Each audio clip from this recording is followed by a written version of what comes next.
a magical melding. Promises will be kept, two souls welding, a connection to accept. One glorious truth settled into their souls. There's nothing to lose in accepting their roles. The events of the transition in normal times can take 5 or more years to transpire.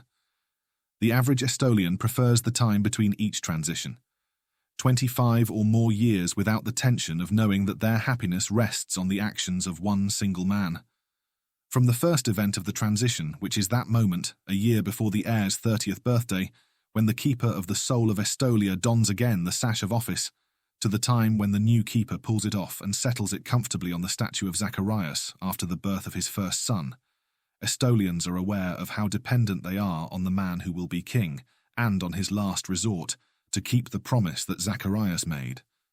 Ulysses, son of Pelotarsis, Capitulo 37. Zeke and Kay Darin, Theo and Georgiana all sat around the moon-shaped table in the seclusion suite. A carafe of juice and 4 glasses waited on the table for their return from the dawn ceremony ratifying their marriage. Theo filled their glasses and began. Our faith is generally quite simple.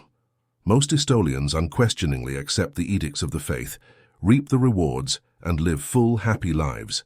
He was speaking more to Kay Darin now than to Zeke. But Zeke felt that there was enough of a message in what he was saying, that he had to pay close attention, just as deity had urged him to pay close attention to his blessings. Theo settled back in his seat, looking from Zeke to Kay Darin. Zeke waited. His uncle had a habit of coming to the point in his own way and in his own time. Theo turned to Kay Darin and said, It can be difficult to come to a new nation, learn a new language, and adjust to married life all at once. For the woman who marries the keeper, this creates even more challenges. Georgiana took up the narrative. The lovely part is that every single difficulty you might face is easy to overcome when you have your spouse by your side. She paused and gazed lovingly at her husband. After several heartbeats of silent communication, she turned back and continued. It would be impossible for me to fill this position without Theo by my side. Theo added, The same is true of Georgiana. I could not be keeper if I did not have her to come home to every single night.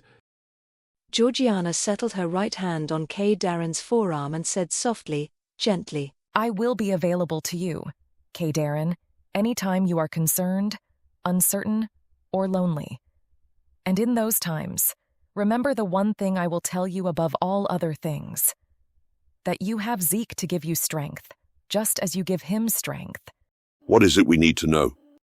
Zeke asked. Several of the capitolos included references to this conference with the keeper as being critical, enlightening, and in some cases alarming. What would he learn? Darin keeps your soul. Theo began. You have spent 7 days learning what it feels like to live without your soul. Having experienced it, does it bring you any concerns about your calling as keeper? Zeke shuddered. He did have concerns. He knew that the time the keeper spent away from his Kaylee was substantial compared to most other couples. His life was primarily dedicated to Estolia. It was a great sacrifice, for which he would have substantial blessings in return. But regardless of those amorphous blessings, he still was not sure how he could spend day after day in his office, away from Kay Darin. Yes, uncle, I have concerns. He squeezed Kay Darin's hand. I do not know how I can fulfill my position when separation from Kay Darin is so uncomfortable.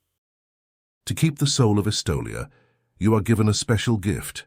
You cannot serve Estolia if you do not have a soul to give you strength to get through the inevitable challenges.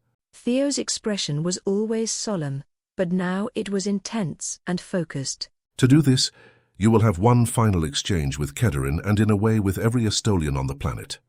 What do you mean? Kay Darin asked.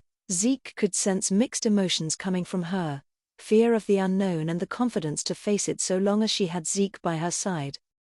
Kedarin, you will also keep a small portion of the soul of each Estolian in the nation and on the planet. Theo told her. But you must accept, that your soul will be kept by Zeke just as you keep his soul. This gives him the ability to share with you the burden of keeping the collective soul of Estolia and gives him the strength to do his job. The twittering of birds in the garden courtyard was the only noise for several minutes. Zeke was thinking about everything he had ever read about this period in the lives of former keepers. Multiple references to this in the Capitolos made more sense now. It was a lot to ask of Kay Darren, especially before she really understood Estolia beyond the background information he shared with her during their seclusion. The reason for an extra day of seclusion for the keeper suddenly became clear. It provided more time for them to come to terms with this revelation. Does it hurt? Kay Darren asked. Theo did not respond right away. I asked Georgiana because she did cry out, as if in pain during the ceremony. It did not hurt me when I gave her my soul. Georgiana smiled at her husband before saying, It was a full-body shock to the system. Very intense, but not painful. I think it is impossible for men to understand. The smile she flashed towards Zeke and Kay Darren was brilliant in its intensity when she said, It was the most intimate experience of my life, surpassing the experience of taking Theo's soul into my keeping.